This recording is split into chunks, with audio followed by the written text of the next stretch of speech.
Mr.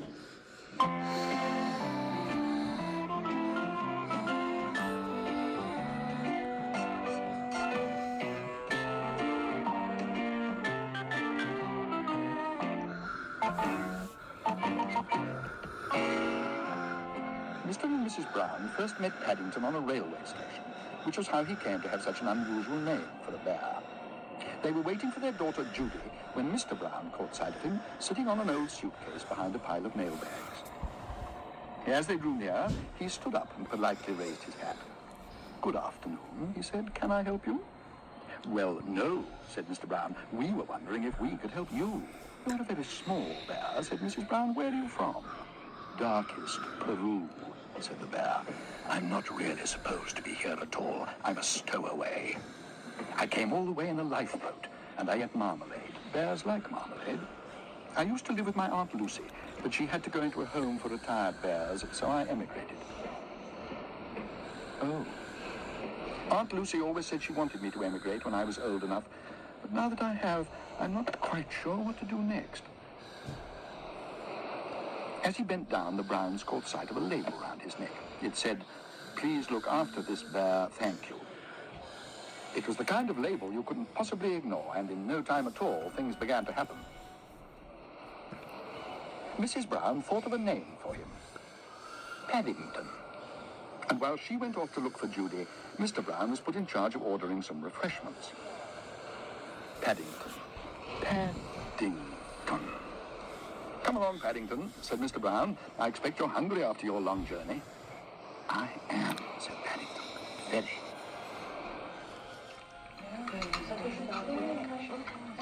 Paddington had never been taken out to tea before, and he was very excited. "I don't suppose there are many bears who've been inside a buffet, Mr. Brown," he exclaimed. No," said Mr. Brown. Especially one with buns."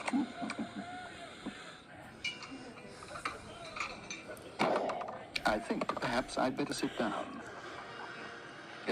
Yes," said Mr. Brown, trying hard to pretend that he had tea with a bear every day of his life. "Hello, Mrs. Brown," called Paddington as he caught sight of the others. "Don't go away. We're in here." "Watch out," shouted Mr. Brown. But he was too late. Paddington was already up to his knees in trouble. "Henry," cried Mrs. Brown, "what are you doing?" "What am I doing? Look at him. He's all covered in jam and cream. I've never seen such a mess. I don't know what the manageress will say." "Or the taxi driver," said Judy. "Taxi driver?"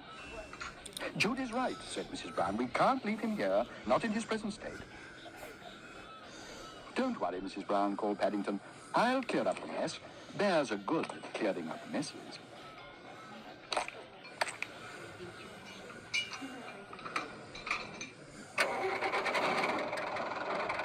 "Number 32 Windsor Gardens, please, as quickly as you can." "Not too quickly," called Mrs. Brown. "We've 2 more to come."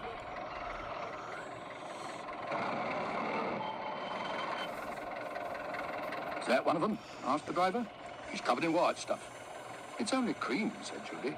"I dare say," said the driver. "But Bears is 6 pence extra." "Sticky Bears is 9 pence. 9 pence extra," exclaimed Paddington hotly. He directed a hard stare at the driver. He seemed to go a funny shade of pink.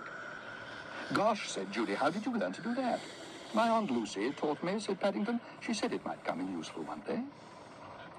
"Mary," said Mr. Brown, "are you sure we're doing the right thing?" "That," said Mrs. Brown, "remains to be seen. I've never had a bear about the house before, but I have a feeling things may never be quite the same again."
When Paddington arrived at number 32 Windsor Gardens, the first person he met was the Browns' housekeeper, Mrs. Bird.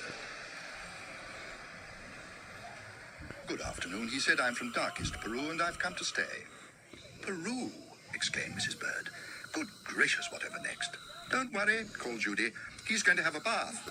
Hold on, Paddington, I'm just coming." "Did you say you're from Peru?" called Mrs. Bird. "Darkest Peru," said Paddington. "In that case, I'd best be getting some more marmalade in." "Fancy knowing I like marmalade," exclaimed Paddington. "Mrs. Bird knows everything about everything," said Judy. "She sounds just like Aunt Lucy," said Paddington. The next person Paddington met was Judy's brother Jonathan. And while Jonathan put some bubble mixture into the bath, Paddington listened carefully to his instructions. "There's some soap," said Judy, "and a towel, and a brush so that you can scrub your back." Paddington felt he would sooner just sit in a puddle, but he didn't like to say so. "It sounds very complicated," he announced. "Well," said Judy, "don't forget to wash your ears. They look very black." "Black?" said Paddington hotly. "Black? They're meant to be black. At least, I think they are." For a moment or two, he toyed with the idea of whitening his ears with a toothpaste, but he soon gave that up. There were other, much more interesting things to do.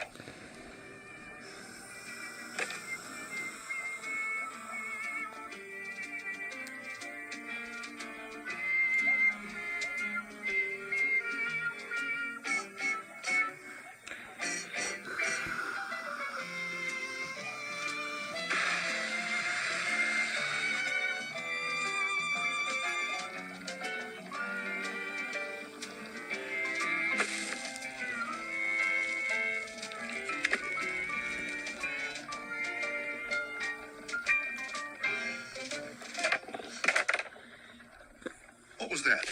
exclaimed Mr. Brown. "Perhaps it was Mrs. Bird," said Judy. "Bang went our tea by the sound of it." Unaware of the alarm he was causing, Paddington busied himself making a foam map of South America. Some of the mountains were very high indeed, and he was about to mark in darkest Peru when he suddenly remembered the bath.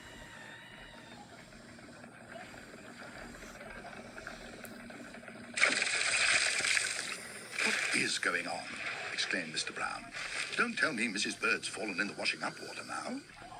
"That's funny," said Jonathan. "Talking of water." "Gosh," cried Judy. "Look." "Paddington, he's in trouble."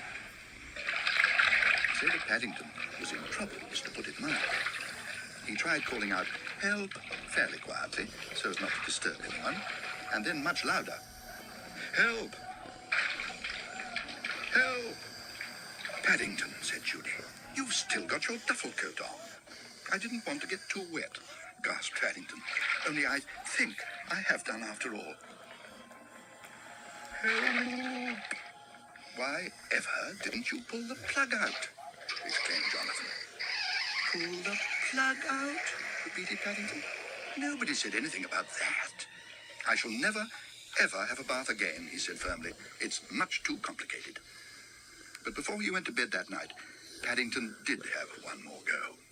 "It's what's known as a dry bath," he announced. "It's safer than using water, and it's much less messy."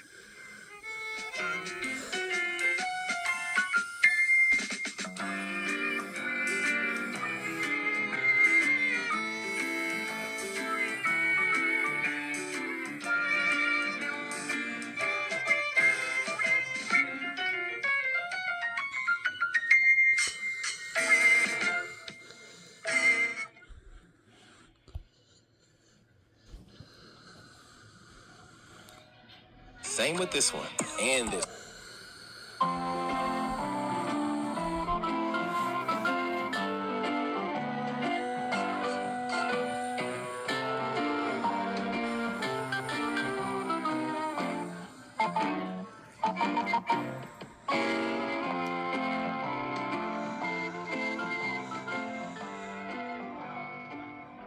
The first morning in his new home, Paddington woke to the news that Mrs. Brown and Judy were taking him for a trip on the Underground. There was also a large tray of breakfast things beside his bed. So much seemed to be happening at once, he had a job deciding what to do first. So he started on the bacon. "Hurry up," called Judy. "We're going shopping and it's nearly time to leave." "Coming," cried Paddington.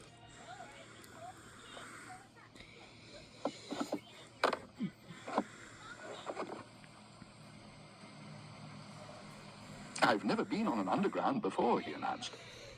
"I'm not sure if you'll be going now," said Judy. "Not with bacon sticking out of your suitcase like that. Look at it." "It's for emergencies," said Paddington. "Bears often have emergencies."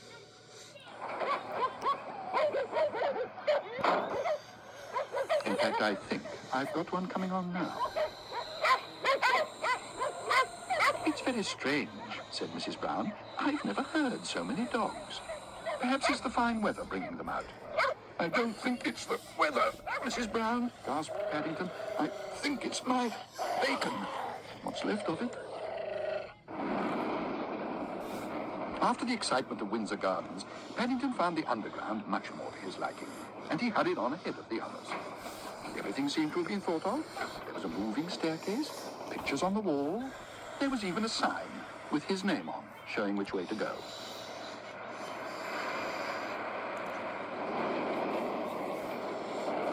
"Paddington," cried Judy, "you're going the wrong way." It was too late. By the time he'd realized his mistake, Paddington was at the top of the stairs again. "Here," said the ticket collector. "What's all this? You haven't been anywhere yet." "I think I must have made a mistake at the bottom," said Paddington. "Bert," called the collector, "there's a young bear here smelling of bacon. Says he's made a mistake at the bottom." "I'm sorry," said Paddington. "I'm not used to escalators. We don't have any in Darkest Peru." "Darkest Peru," repeated the inspector. "Oh. Well, in that case, you'd better get back down, but don't let me catch you up to any more tricks. You're worse than them dogs." "Shoo, go away." "There he goes again," cried Judy. "Do something, Paddington." "That," said Mrs. Brown, "was a dangerous thing to say. I think he's done it." "You again?" said the inspector. "I'll have you know escalators is for the convenience of passengers, not for the likes of young bears to play on." "It doesn't seem very convenient to me," said Paddington.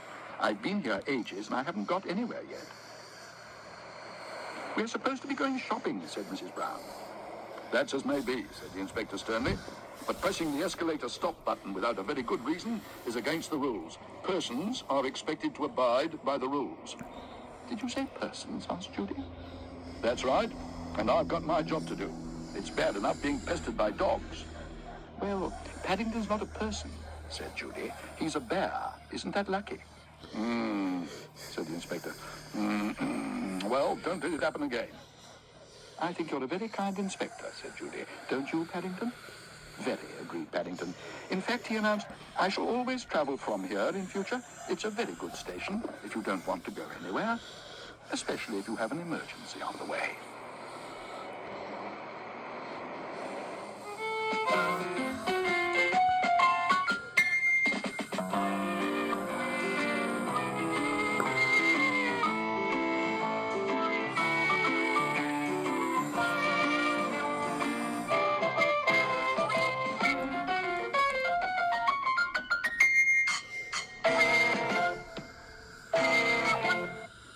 I just customized and saved with Liberty Mutual.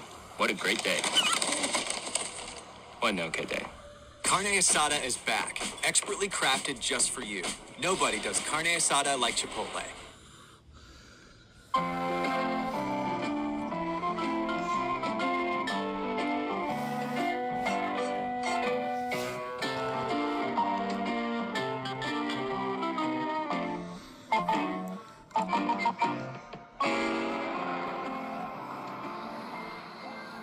Paddington had never been shopping in London before, especially at a store like Barkridge's. Equally, Barkridge's had never had a customer quite like Paddington, especially in the gentleman's outfitting department. "We would like some bear's pajamas, please," said Mrs. Brown. "Bear's pajamas," repeated the assistant. "Has Madam tried something in government surplice?" Indeed not, said Mrs. Brown. I've never heard anything like it. Have you, Paddington? Never, said Paddington hotly. And he gave the man one of his special hard stares. Yes, sir, said the assistant. At once, sir. He's been sleeping in his duffel coat, explained Mrs. Brown, and we don't want that. We certainly don't, agreed the assistant. Would the young gentleman care for something in stripes? They're all the rage just now. I'd sooner have something in spots, said Paddington. If I had a pair like these, I don't think I would ever get lost, not even if I fell out of bed by mistake. You can say that again, murmured Judy.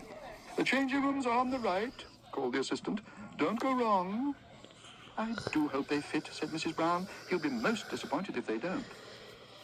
So shall we all, madam, said the assistant.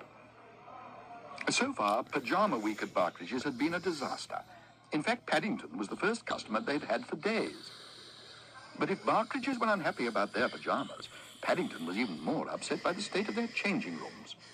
As far as he could make out, most of the doors were locked. And when he did find one which opened, he practically had to force his way through.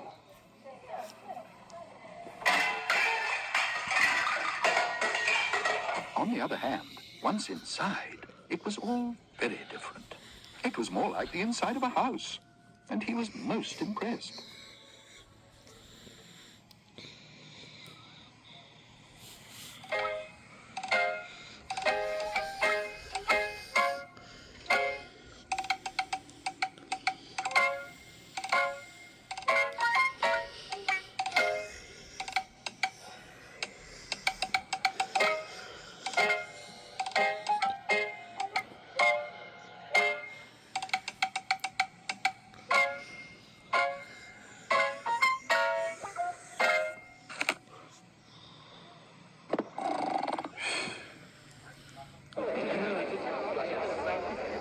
Paddington wasn't sure how long he slept, but he was suddenly woken by a very strange noise.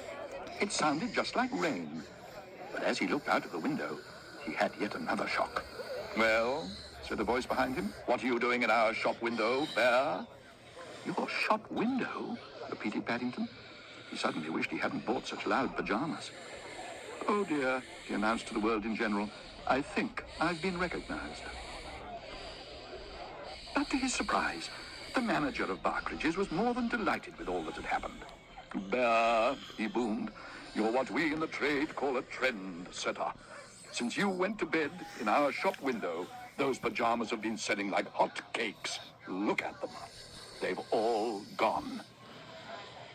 And to show just how pleased he was, he offered Paddington anything he liked to choose in the store as a present. Paddington licked his lips. All the excitement had made him feel hungry, and he was tempted to ask for one of the hot cakes the manager had mentioned. Then he caught sight of the very thing, some Wellington boots. I'd like a pair of these, please, he announced. If it rains the next time I'm in bed, it'll stop the ends of my pajamas getting soggy. That would never do, especially now you've sold out.